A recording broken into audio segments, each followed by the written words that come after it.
I've always said, I'm a world-class plodder. Like, that's the only thing I'm world-class at is plodding. I just plod along. And that doesn't mean that, I can't bring the energy some days, and I can't bring the inspiration and the motivation. And some days I have to move really fast and it's quick decision making, and other days you move slower. But, the underlying thing is I just keep plodding and don't stop. And so, and look, that's a superpower in my mind. Well, maybe it is. I'm Billy Ryan, and this is the No One Is Watching podcast, where we explore high-performing teams, individuals, and leaders, and dig deep to find out what makes them tick.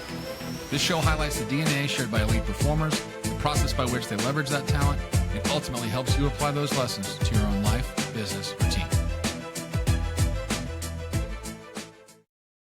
Hey Pete, thanks for coming on, man. I'm super excited to talk with you today, hear a little bit about your perspective. I know we've got a lot of shared interests, so really excited to hear a little bit about your journey, strength and conditioning coach, performance consultant, student of all things human performance related. So thanks again for taking the time.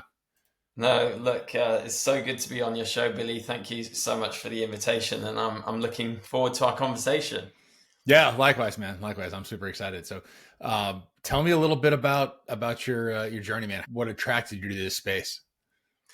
Yeah, so I went to university in the UK, where I'm from. Although I hadn't grown up in the UK, I'd grown up in Thailand and India, but that's another whole story. I went to university in Loughborough, which is a famous sports university. They have other subjects as well, but it's the number one sports university in the world, I believe. And I studied sports science and physics. And when I graduated, I really wanted to get into coaching.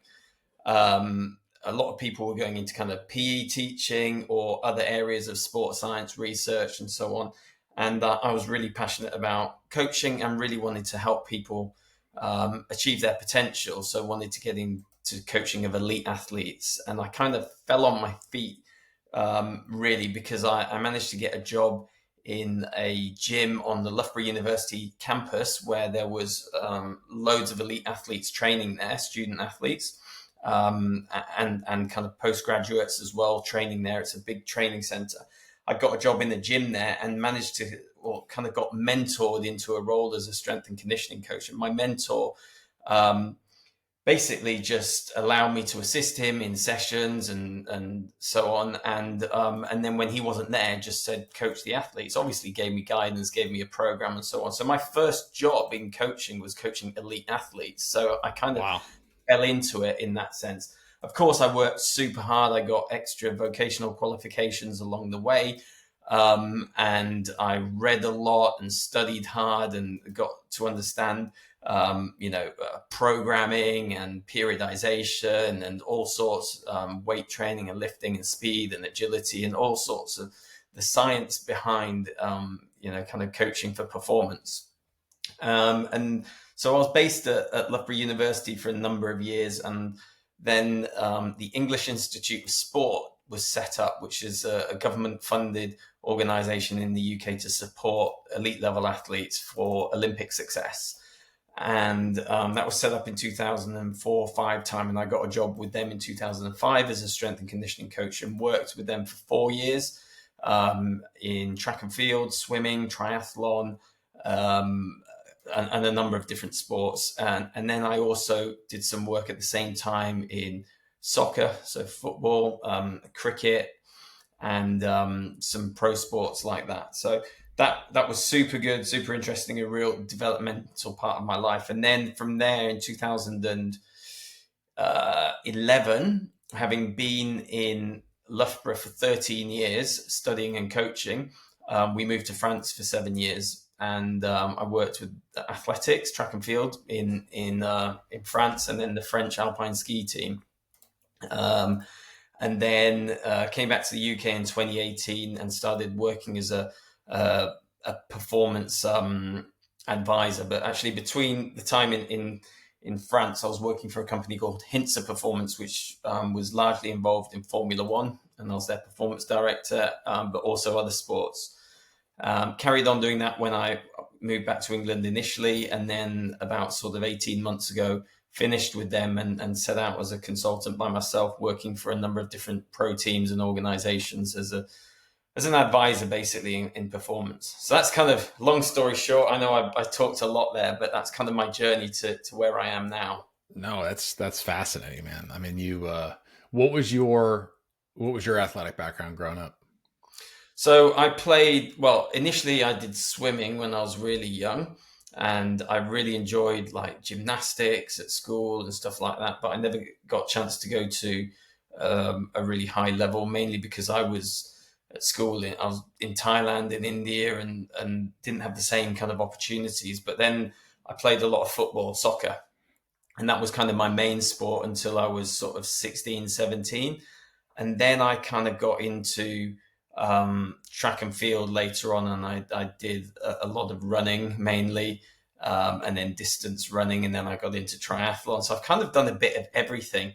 But from a coaching perspective, I was always much more interested in kind of speed and power events, and then like from a personal perspective, training was kind of more into endurance initially, and then went into kind of lifting weights and getting powerful, and then I've more recently played rugby, and so I've kind of done a bit of everything. I'm a multi-sports athlete, but suits what you're doing now. But it's interesting that you were, sounds like if I heard you right, more inclined for the probably more stamina, endurance oriented sports, swimming and distance running, and then but gravitated more toward the sort of explosive power training initially. Is that right?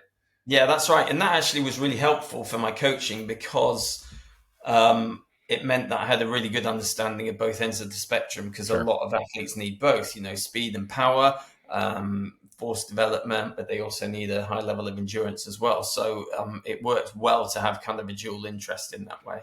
So there's a lot of people that would love to do what you're doing and would be so hungry for that first opportunity.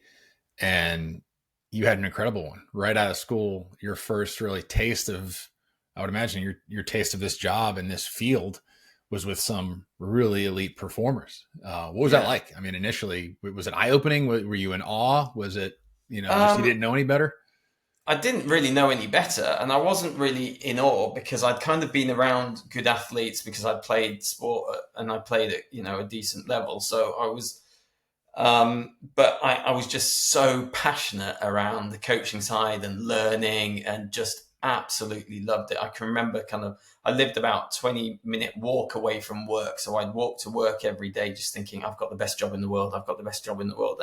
And I absolutely loved it. And I still do. Like, I really, really love my work. I'm madly passionate about it. And I've had the privilege of, coaching athletes to Olympic Games, 6 Summer Olympic Games, and multiple Winter Olympic Games, World Championships, World Cups, medal winners, and so on. So it's an absolute privilege, but you're part of a bigger team, and my role is a small role in the big picture. The responsibility lies with the athlete, and I'm there to support them and to help them, and so I absolutely love it. Yeah, I was going to ask you, some of the folks that I've been fortunate enough to be around in your world, they all sort of fit a certain profile for me from a human being perspective, right? They tend to be servant leaders.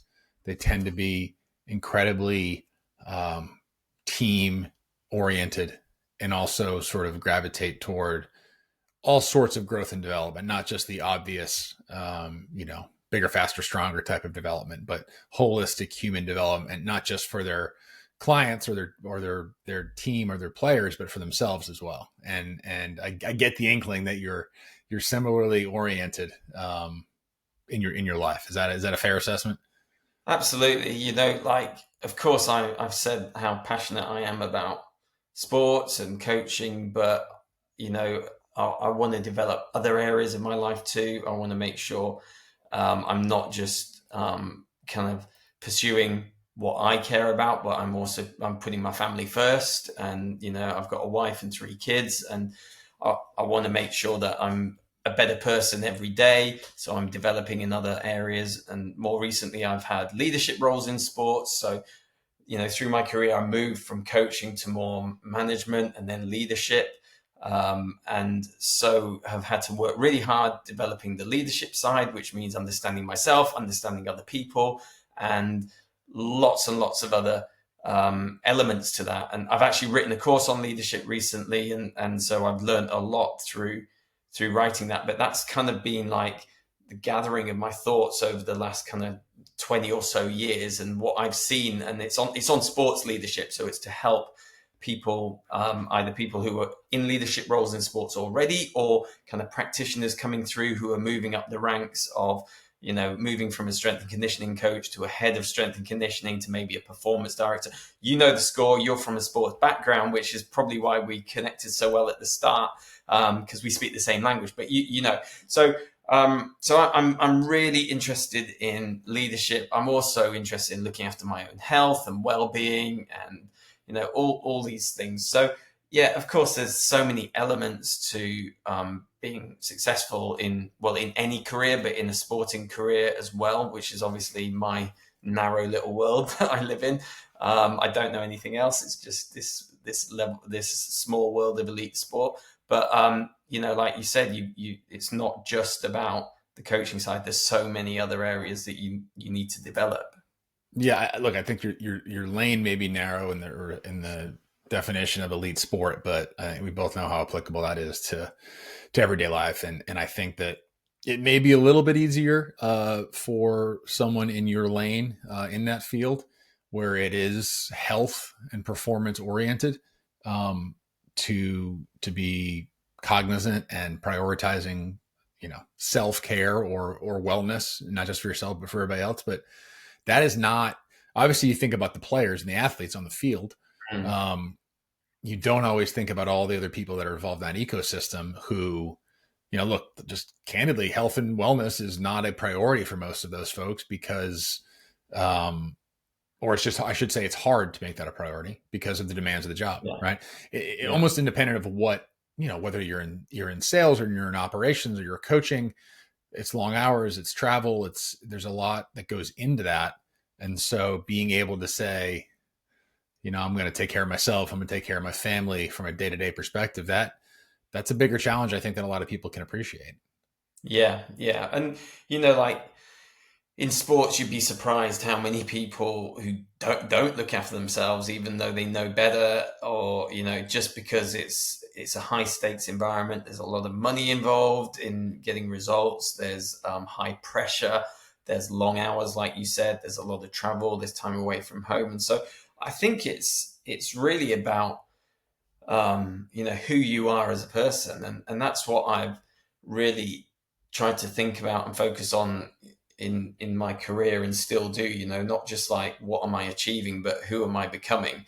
Because, by being the right person, then it comes down to your values in the end, and things like, keeping your ego in check, and just valuing other people, and really understanding what you need to focus on if you're going to have sustainable high performance. Because high performance is great, but sustainable high performance is a real challenge. Can you sustain that over a long period of time, have lasting impact, and then have legacy?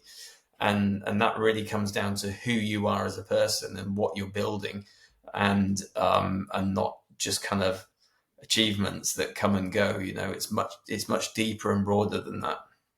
Yeah, I was thinking about this yesterday, actually.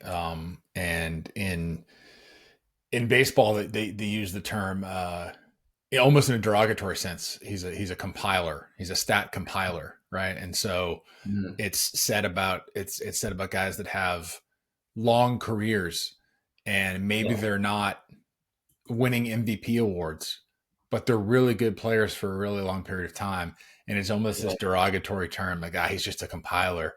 Yeah. And I've been like, man, that's a compliment. It is a huge compliment, and they don't see it that way. But like, to be a compiler means you've got durability, you've got consistency, you're posting every year. I mean, guys that have 15, 20 years career, it's crazy. Some people argue about, like Nolan Ryan, and whether or not he belongs in this conversation as some of the greatest pitchers of all time. He's like, he did it for so long in a sport that the human body is just not designed to operate that way, and so there is that, the lack of appreciation sometimes, I guess, for consistency and durability and just showing up every day. And I think it's a great metaphor Absolutely. for life. The people that Yeah.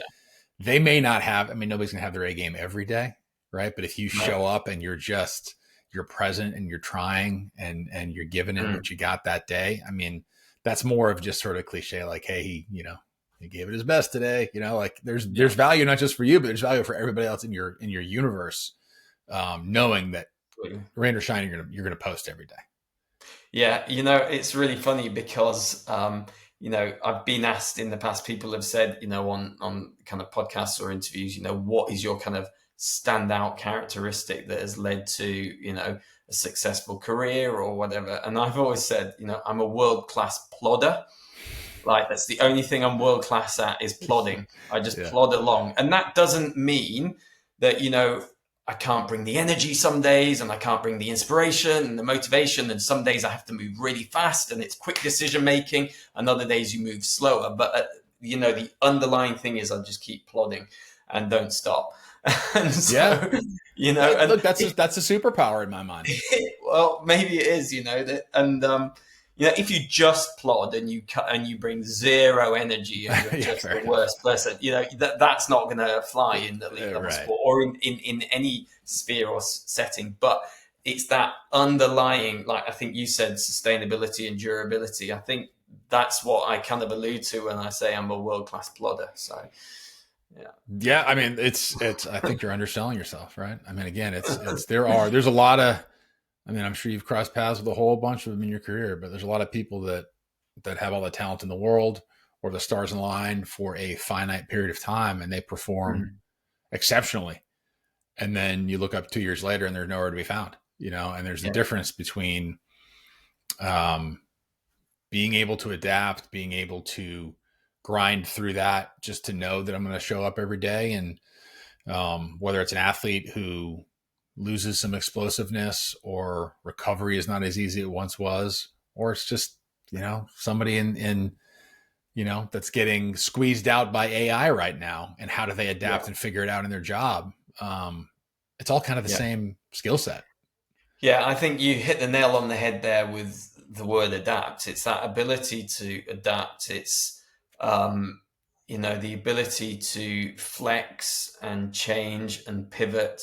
And I was talking about this with a sports psychologist just the other day, because in sports psychology, as you know, they do kind of psychometric testing, and we test people and we go, oh, you're this kind of person, and other people are kind of more on this end of the spectrum, and somebody else is down in the bottom left corner, and somebody's in the bottom right, and we put people in boxes. And interestingly, in sports psychology, the psychometrics has moved beyond that now, and it's more towards preferred behavioral styles, as opposed to sticking somebody in a box that they're always in. And when you have a preferred behavioral style, you can flex and change under different pressures. So you behave differently under pressure, or you can choose to, and you can develop the skills to do that. And under certain circumstances and different contexts, you can flex and adapt and change and pivot. And I think that is absolutely key. And so the fact that we're even seeing this in kind of psychometric testing, the people who've got the ability to do that are never going to get left behind, because they're always going to be, right at the forefront. And so whether it's AI, which is, on one hand, AI is taking on all our jobs. And on the other hand, it's making what makes us unique as a human being even more important. So I see the positive side. So I'm like, well, what unique things can the human race bring that AI can't? And there's loads, and so I actually think that a lot of people are going to thrive, and the people who can pivot and adapt and so on are going to be absolutely fine. And then there'll be people who won't. And so, I think it's super important to learn that. Yeah, I agree about the AI piece, and there's things that'll never be replicated. The human element can't be automated. And really, it's akin to me to some degree with what happened during COVID from a leadership and a management perspective. There were things that across the world that were done a certain way because they've quote unquote always been done that way, right? We have a standing Tuesday meeting because we always have a standing Tuesday meeting, right? And is that a productive meeting? I don't know, but we have it every Tuesday, And so what shifted there from my perspective, at least, was that it forced leaders to be much more intentional about how they were going about what they were doing. They didn't have that organic beehive energy, the kinetic energy they could feed off in an office. Some people just have such a big personality, they can get away with it, right? Just by sheer sort of force of cult of personality. And others were a little bit more understated. But really, regardless of where you fell on that spectrum, you didn't have that luxury of just being able to walk into somebody's office. You had to set a calendar meeting for them, and you had to be sort of deliberate about what you were doing and why. And I think there's a lot of parallels to that with AI right now, where you're going to have to figure out, how can I use this tool to make my life and my business better? And what gaps do I need to fill personally? When you were talking a little bit about the psychometric stuff, I love that stuff. I studied psychology in college. I've always been oriented in that direction and did a lot of that stuff in baseball over the years. And there's different ways to view that, right? You view that from a talent assessment perspective. You do it for players before you draft them, players before you sign them, just to get a sense of, to your point, what are their learning styles? What are sort of behavioral tendencies do they have? And then I would always try to take it another level and do that for our coaches and our staff. So they have that self-awareness for themselves, but also then, okay, it's a profile. It's not set in stone, but it's almost like your horoscope. Like your profile and this kid's profile are not compatible on paper. So you need to be able to flex as much as he does, right? Because if you're going to come at this kid who's got all the talent in the world from a perspective that we all know objectively is not going to resonate with him, then what are we doing? Right. So I think there's a lot of power in that space. But again, it gets back to, you could probably all run that through an AI algorithm and spit out an answer, but you got to get it in the hands of somebody who knows what they're doing. And how do you sort of, who's the practitioner? How are they executing that with all that information at their fingertips? Absolutely. AI can't replace, really understanding how to, adapt to situations. You can read it you could ask ChatGPT or a tool a question and it can tell you, but there's a difference between being told information and really implementing it and putting it into practice and living it, and then getting feedback and being held accountable and so on. So there's so many things that we still need human behavior for. And actually in most of my leadership roles in sport, I've brought in a psychologist to work not just with the players, but with the staff, to work with me, to work with all my staff, because I've seen the benefit of really understanding ourselves, becoming, more emotionally intelligent, more self-aware, understanding how the team can gel and work together, knowing that our styles might not naturally match, and so we have to adapt and flex and so on. And that has been super, super beneficial. And, I love talking to psychologists myself because I just get something out of it every time I learn. And it's just fascinating. There's always new things you can learn about yourself and about other people that just helps you do a better job. Yeah, you and I share that same bias. And I've realized over the years that there are folks who view that differently. And it's just sort of, it's, warm and fuzzy kind of mumbo jumbo to them. It's like, it's cool, but it doesn't really apply to what I'm doing. And I couldn't disagree with that more, where if you're just jumping to the bottom line and saying, what's the ROI, for my, my quarterly earnings here with what you're talking about. And it's the difference between process and results in my eyes. Right. And I'm a firm believer that all of that self-awareness, the leadership awareness, the awareness of your team, the team dynamics, the leadership dynamics, it has a very tangible impact on results. And it's why I love sports, because these are billion-dollar industries with a ton of money in the line. And if they are investing and spending time in that space, they're not doing it just to check the box. There's no requirements of, some governing body that makes them do X, Y, Z for the most part. They're doing it No. because they believe it's a competitive advantage or it's a competitive requirement just to keep up.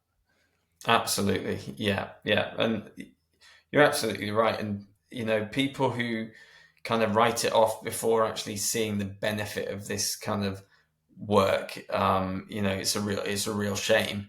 I'm a believer in improving on your psychological skills and improving your behaviors and understanding your values and doing a lot of work on yourself, because I've seen the direct results. Whenever I've read something, it's not just, I don't want it to just be head knowledge. I want to be able to put it into practice and see the impact. And it's so important as a leader to be able to understand your team members, but not just understand them, but help people thrive. Like, you're going to be better as a team if everybody in your team is identifying their strengths, working to their strengths, and thriving. And and I hope that kind of reflects in the way I manage people. I don't like to micromanage. I like to empower, equip, release, and then support people, and help them to find their sweet spot where they're working in the area that they love and with passion. And I think it's so important to apply a lot of psychological tools and ways of working to be able to achieve that.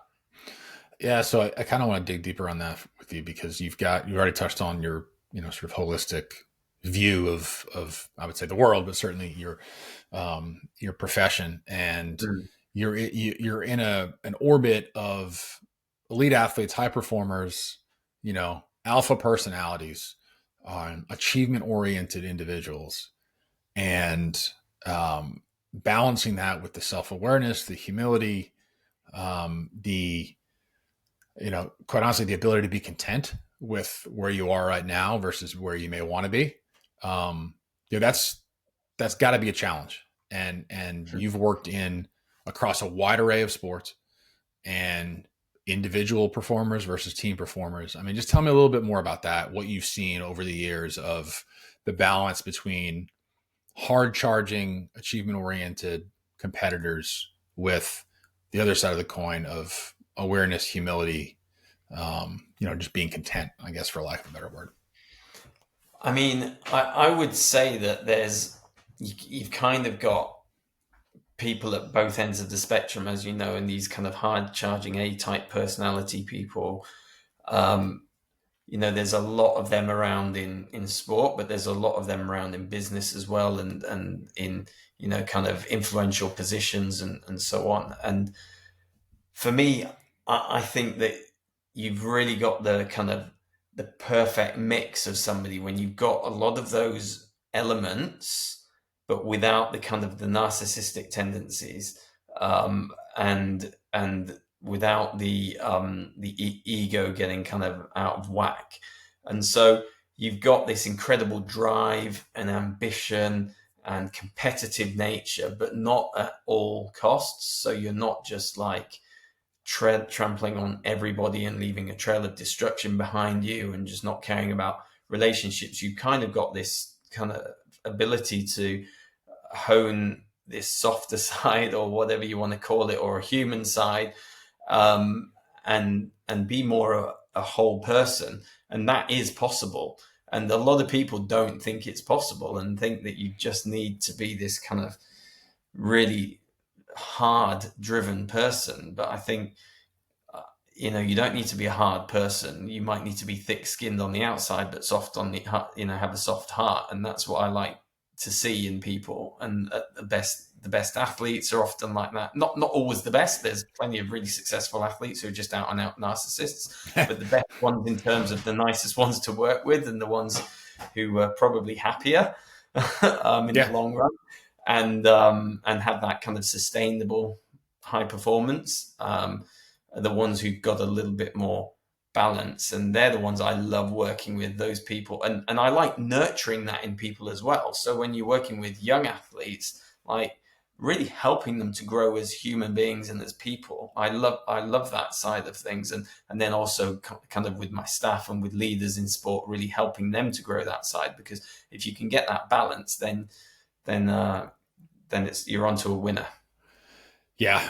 I think it's a part that doesn't get really touched on much is people will see athletes on TV and will just assume that, oh, I want to be like that person someday, and deep down that person is incredibly unhappy.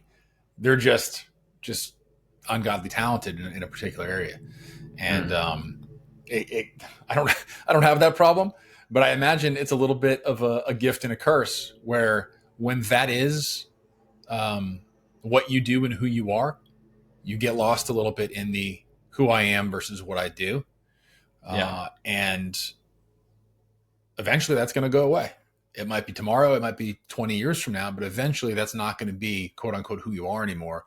And how do you adapt to that? What's the rest of your life look like?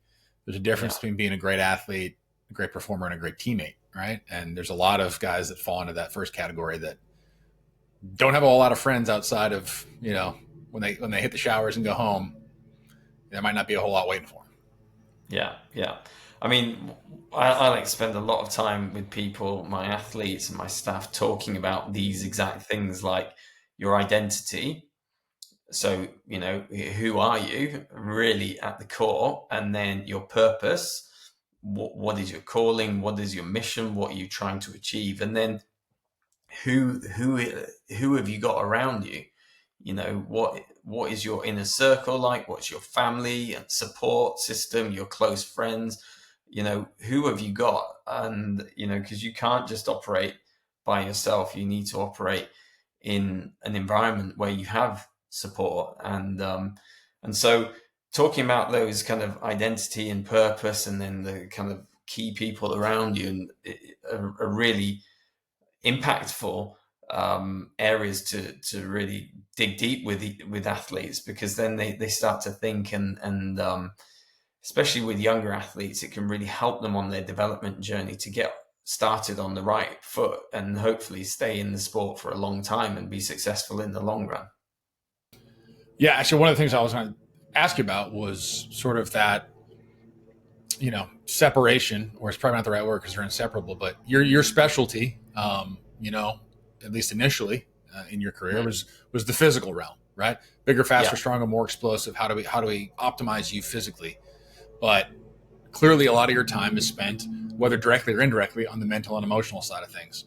Obviously, the latter is much more broadly applicable to all of us and the rest of our lives, but it's also directly linked to high performance. So talk a little bit about that balance when you're working directly with an athlete or a team and how you approach it.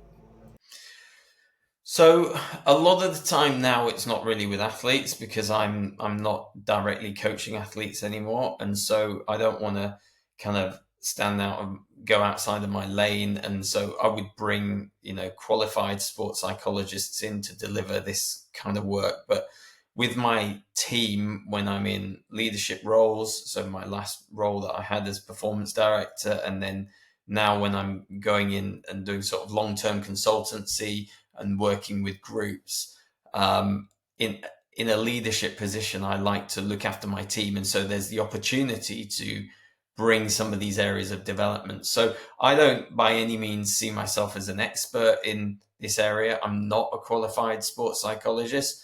I've read a lot and I'm really interested in this, but for me, it's much more around the kind of helping people develop in their roles and helping, just being a good leader and manager.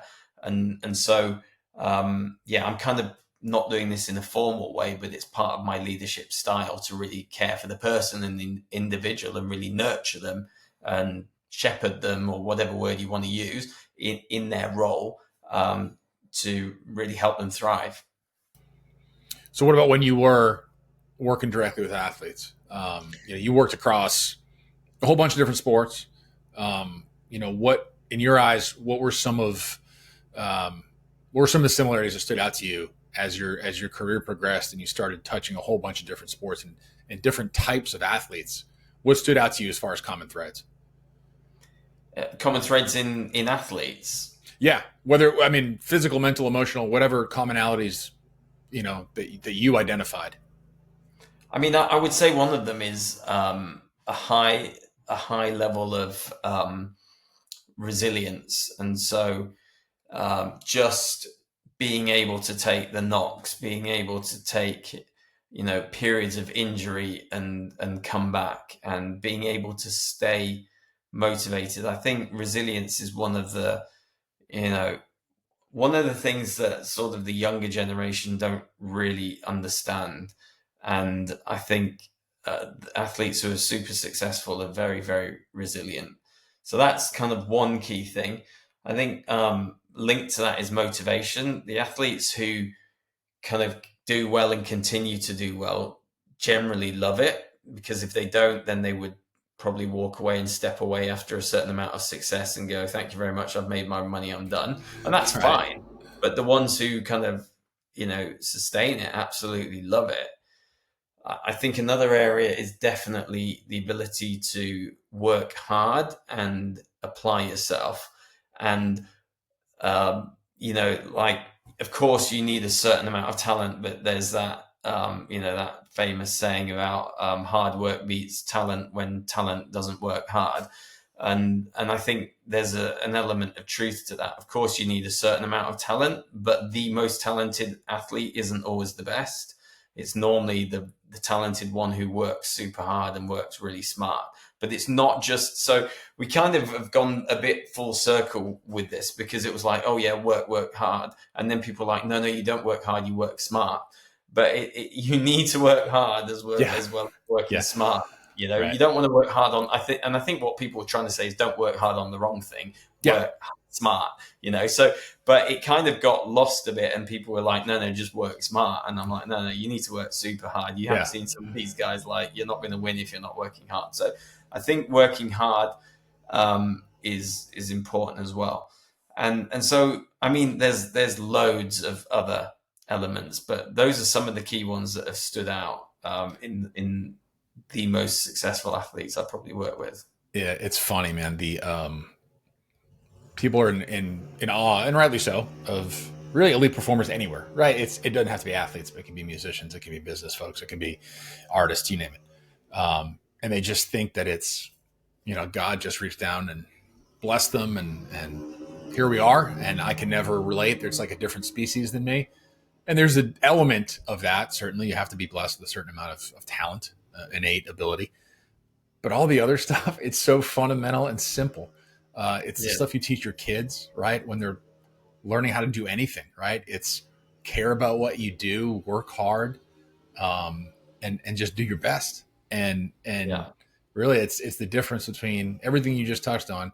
To me, boils back to motivation, right? It's either intrinsic motivation, you love what you do, you're driven to achieve, you have something that you're striving towards, and you just enjoy what you're doing every day, versus external. I'm doing this because my parents tell me to do it, or I make a bunch of money doing it, or I don't have any other option, right?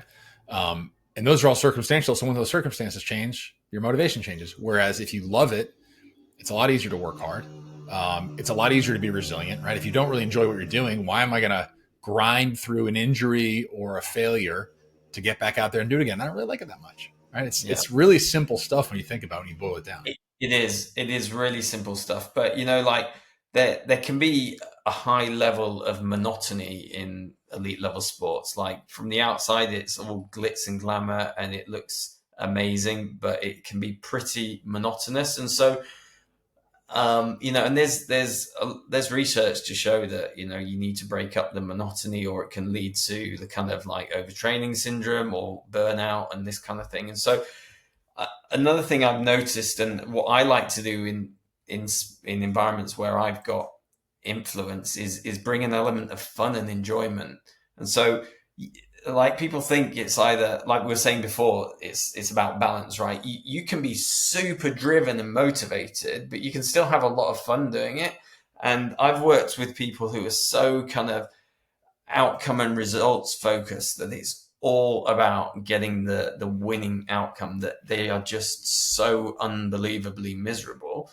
But I've worked with some who are super focused on the process and the outcome, but just getting the results as well. But enjoy the process and enjoy life and bring an element of fun. And I think that is really, really important and really understated. Like it's so crucial to kind of longevity in sport is just enjoying it and having fun from time to time. Yeah, I mean, look, it's the sort of inspiration behind this show and the work I try to do is right. It's no one is watching, and that's when the winners are really built, and it's when all the magic does happen. And there's the people that do it because their coach is barking at them and telling them they have to be there at 5 a.m. And then there are people that, I mean, I've encountered a bunch of them that they really relish it. I mean, they do. They're like, yeah, let's go, right? Because they know what that leads to. They actually embrace the process because of it. They want to win as much as anybody, maybe more. So much so that they're willing to get really granular and say, I'm going to win today's workout. I'm going to win today's film session. I'm going to go win today's recovery, right? I'm going to get a good night's sleep tonight, whatever it may, all the monotony to your point, right? Eating well. I mean, like eating well and prioritizing sleep and all these things they're not fun. Like nobody really enjoys doing it. They may enjoy how it makes them feel. They certainly enjoy sort of the results they provide. But the really, twisted ones in a good way, they just grab onto that and they just view that as another tool in their toolbox. And they say, yes, I'm going to use that. I'm going to maximize that and this and that. And it's the whole, what is it? Bill Walsh quote, the score takes care of itself. They don't really worry about it because they know when it's time to go, I'm going to be ready because I've taken these 100 different micro steps that are all geared toward optimizing when it's go time.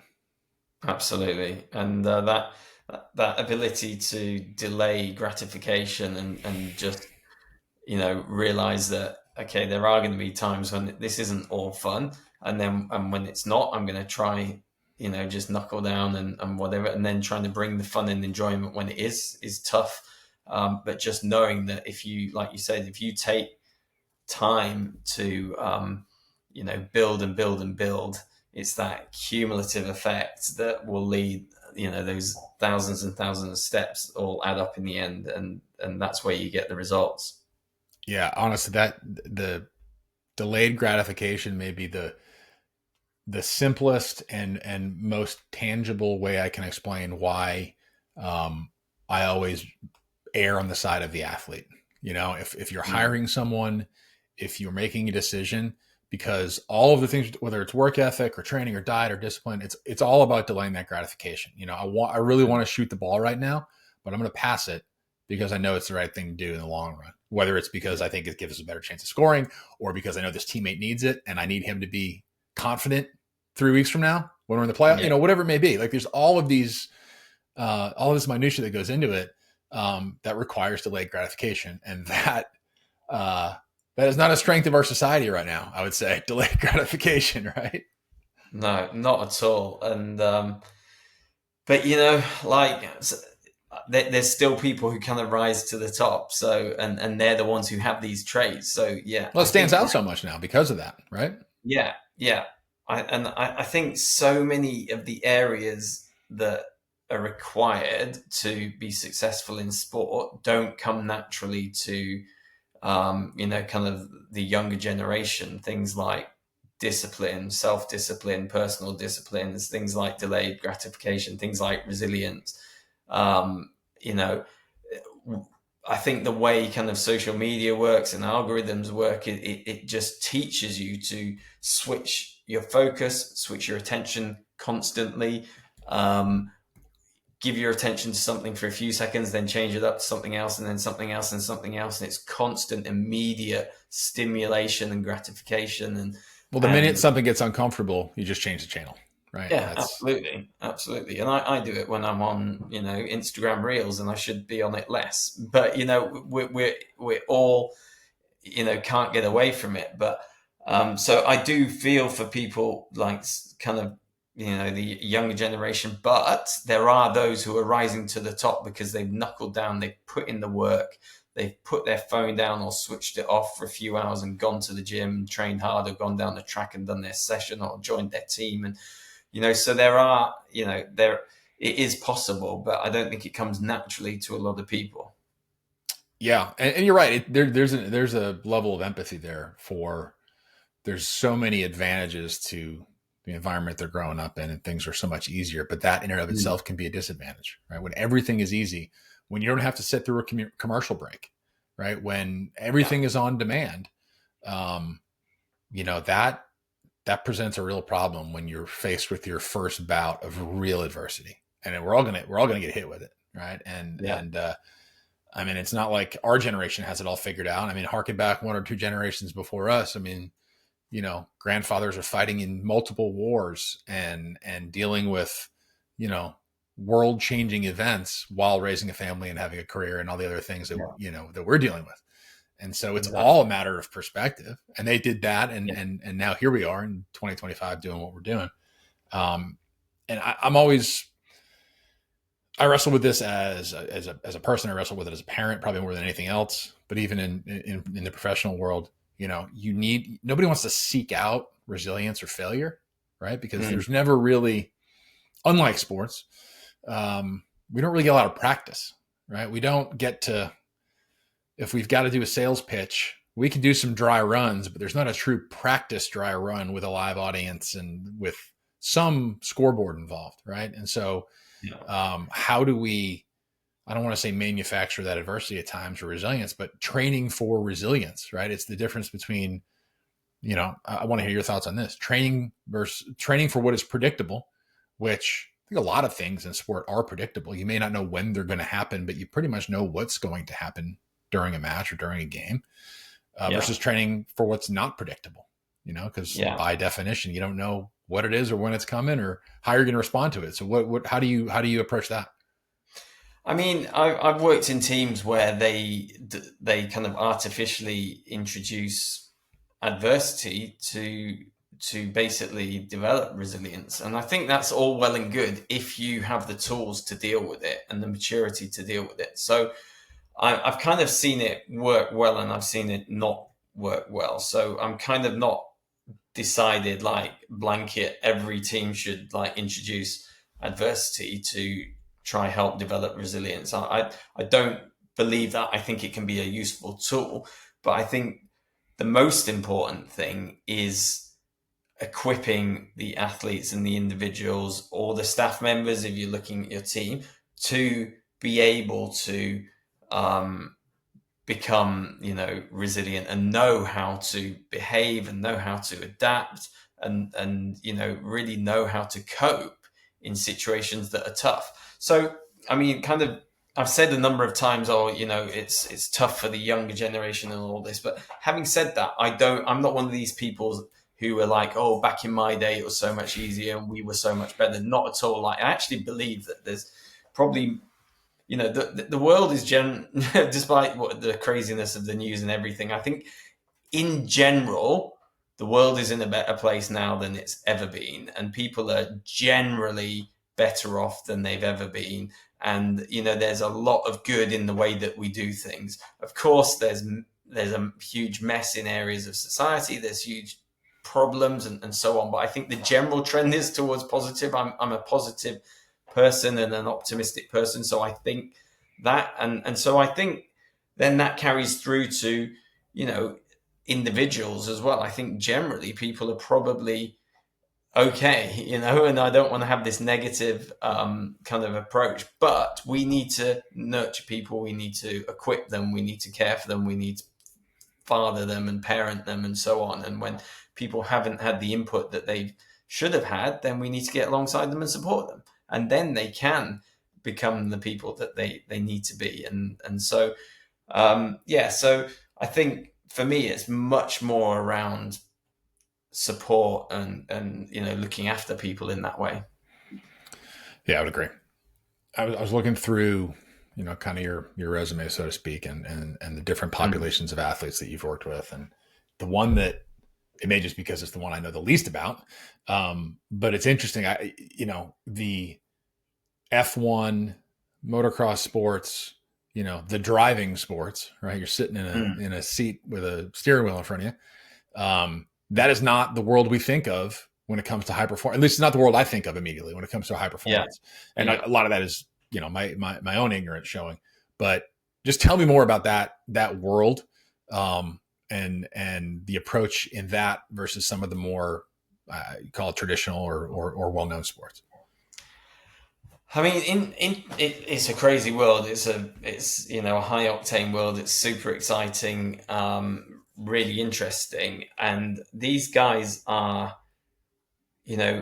pretty good athletes as well. So these, most sports drivers, Formula One drivers, they have to be aerobically fit. Their heart rate can be like sort of 70 to 80% of maximum for an hour and a half to 2 hours in a race, so their sort of metabolic demand is the metabolic demand of driving is similar to running a half marathon in terms of calories burned. Their heart rate is elevated. They need an element of kind of core trunk strength to be able to support themselves in the car, even though they've got like a 5-point seat belt and so on. They're getting thrown around. There's violent vibrations. Their necks need to be strong to cope with the G-forces when cornering, to be able to keep their head straight, to be able to see the kind of corner and the apex and so on, and be able to drive properly. And so then they've got like the cognitive side. There's lots of decisions under high pressure, a lot of task switching and multitasking, and being aware of other cars on the track and reacting and responding. And, so there's a lot of demands on them. So these guys are decent athletes. They train pretty hard. They probably train 2/3 of the time aerobically and 1/3 on strength. And then they obviously do a lot of simulator work, which helps kind of train the visual, cognitive, neural side as well. So it's really interesting working with them. But then there's the fact that they're competing across 5 continents and traveling a lot. So there's jet lag and recovery, and they need to be sharp, or it can be dangerous driving if you're tired and jet lag. So yeah, I mean, it's really, really, interesting. On one hand, it's no different from other sports, because they're athletes and Sure. They've got all the same things to think about, like media pressures and family pressures and travel and jet lag and the physical side and the technical side and so on.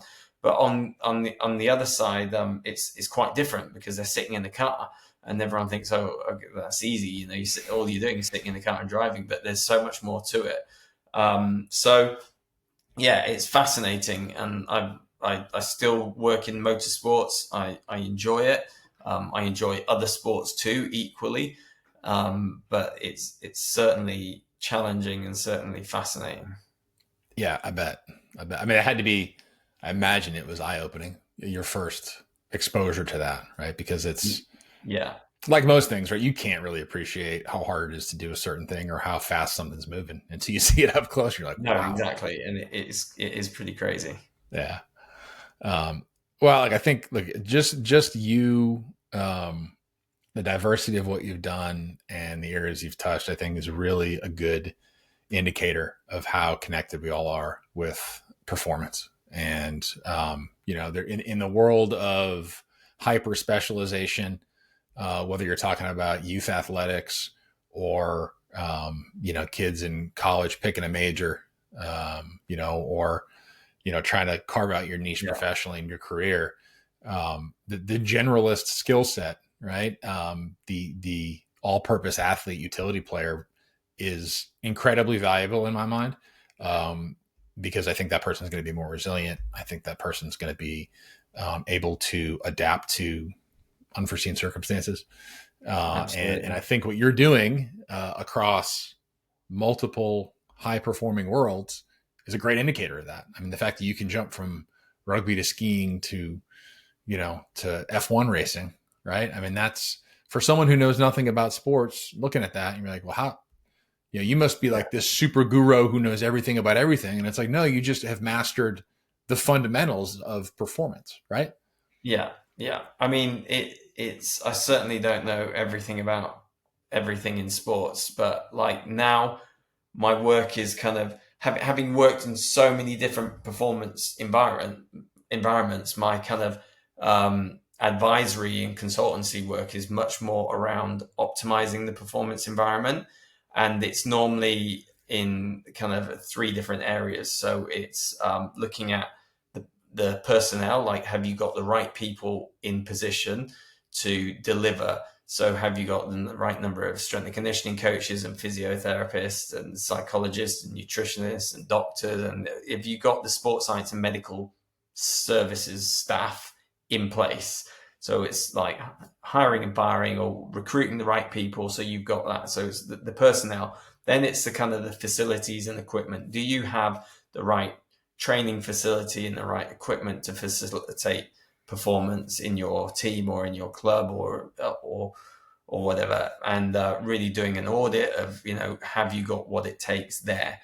And then the third area is kind of, have you got the systems and processes that will deliver results? So, are your protocols up to scratch? Have you got the right, meetings, interdisciplinary meetings in place, and the right ones with the right communication lines? And have you got, is everything integrated, or are people working in silos? So it's those three areas of like personnel, kind of facilities, and then systems and processes. So when I go into a new team, I would kind of do a sort of audit on those areas and then make suggestions and advise on how to kind of really dial up those and really prepare the environment, and create the right environment to facilitate results and get those, high performance wins that we're looking for. And it's really cool because I get to see so many different environments. So if I go into an NFL club, I've seen how it's done in multiple Olympic sports or in soccer or in, and then so there's always something you can bring. Of course, it's a different sport. It's American football, if it's NFL, and it's different, but there's lots of elements that you can learn from other sports and bring them in if they're going to help facilitate, positive outcomes.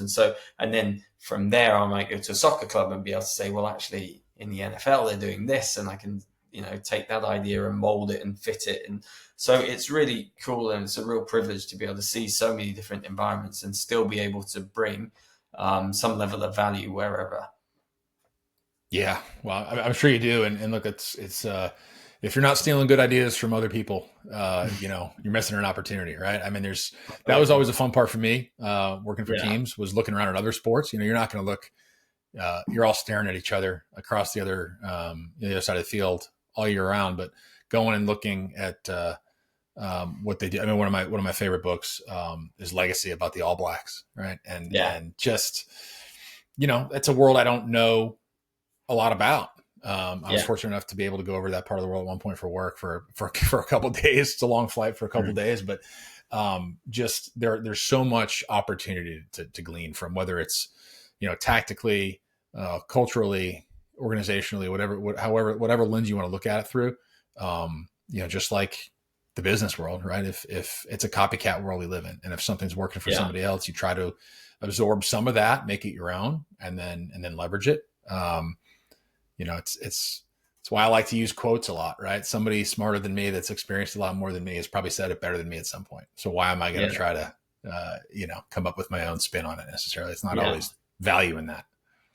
No, but it's also knowing how to then evolve things to the next level, like what the All Blacks were doing when they were really dominant, and they're still, good, and they're still, but, everyone kind of copied that, and they're doing that now. So for example, when I started as a coach in the UK, kind of coaching was a bit behind what it was in the US, because we don't have the same college system and so on, and we don't have to the same scale like you have with the NCAAs and all that kind of thing. So we do have, university sports, and it's much more developed now. But when I started, things were less developed. So teams might have like a head coach, an assistant coach, and a physio. And the assistant coach might do the fitness, and, and the physio would help, and so on. And then people started building these, multidisciplinary teams. And so they would get, multiple strength and conditioning coaches and physiotherapists and rehab specialists and data analysts and, physiologists and psychologists and nutritionists, and you name it, they would have it. And then everyone got the multidisciplinary teams, and then they became interdisciplinary teams, because now they're working together, and they're no longer multidisciplinary, they're interdisciplinary, and all this. And then everyone did that.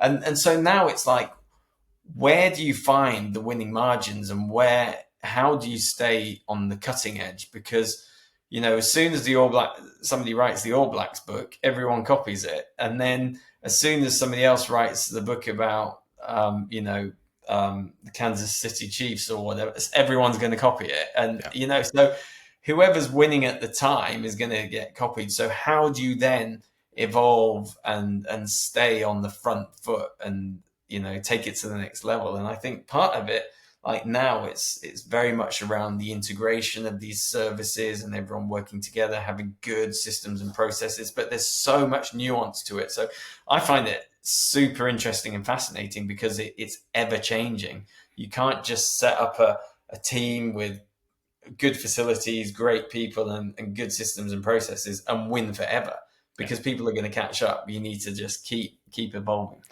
Well, the thing that I've always maintained is that I think it needs to be authentic, right? You can't just copy what somebody else is doing. It's a copycat industry. It's a copycat world. We're all going to do it. And if we're not doing it, we're stupid. But ultimately, you got the analogy I've always used is NFL coaches. It's Bill Belichick and Pete Carroll. I grew up in New England, and they both coached the Patriots, and at different times, and you couldn't get more different from a personality perspective. Pete's like this West Coast young kind of energetic guy at the time, and Bill's not that, right? He's a little bit much more stoic and grumpy, right? And they both won Super Bowls, and they've both been remarkably successful. And if Bill tried to be Pete Carroll, it wouldn't work, and vice versa. And so it's the same. I've always come back to it. It's just you've got to be authentic, and it's about the people. Getting back to the point about AI or data analytics, whatever it may be, eventually we're going to just, if you remove all the human element out of it and look at it on paper, you look at the org chart, you look at the systems and all the infrastructure that has been built in your organization, it's going to be 90% similar to probably every other organization you're competing against, because there's really not that many secrets anymore. The secret sauce in my mind is the people. And you get the right people in the room, which is hard in and of itself, and then developing them, right? And making sure they fit their system, and you're able to balance the high achieving ego and the awareness of like, okay, I thought I wanted to be in this chair, but really like I'm better suited over here, and I'm going to just optimize myself here. And that the really great organizations that can sustain performance, in my mind, they do that really, really well. They have a system that is not that is built around the human element as much as it is sort of the strategy and the operations. Absolutely. And I think that when you have the right people and you spend enough time together and you're very intentional about it, you then develop the right culture. And that's when things really start motoring forward. So you're absolutely right. It's not going to happen without the right people, because without the right people, you can't have the right culture. You can try your hardest, but it just won't work. And so, once you've got the right people and you can develop the right culture and everybody is on the same page, that is where things really, really make an impact. Yeah, amen. Well, I appreciate one of the right people in the form of Pete McKnight spending a little time with me today, man. So this was fun. No, thank you so much for having me. It's been so interesting. We could talk for hours, and but no, really appreciate the opportunity to speak to you. And I can't wait to chat to you again. Thanks for listening to this episode of the No One Is Watching podcast. If you'd like to support the show, hit the subscribe button, leave a review, and share it with your friends. If you're interested in similar content focused on leadership, culture, and high performance, check out nooneiswatching.com. Your time is valuable, so I appreciate you spending some of it with me today. See you next time.